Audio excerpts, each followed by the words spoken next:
Belonia rail স্টেশনে আদালত অবমাননার দায়ে রেলের সম্পত্তি ক্রোকের নির্দেশ দিল জেলা ও দায়রা বিচারক গোবিন্দ দাস।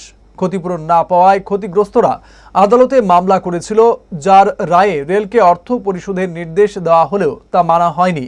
এরপর আদালতের নির্দেশে পুলিশ রেল স্টেশনে গিয়ে সম্পত্তি ক্রোকের প্রক্রিয়া শুরু করে।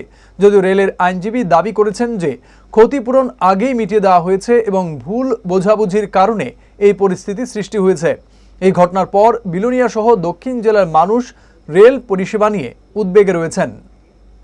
রিটার্ন দিয়েছি, ইফ নেসেসারি এনি অ্যামাউন্ট যদি পায় যে আউটস্ট্যান্ডিং ডিউজ রয়েছে required to be pay, we will pay as per LSC report, যেটা এলএসসি ক্যালকুলেশন শিট যেটা আমাদের দেওয়া হয়েছে। আমরা অলরেডি সেই টাকাটা দিয়ে দিয়েছি, 34 লক্ষ কত টাকা।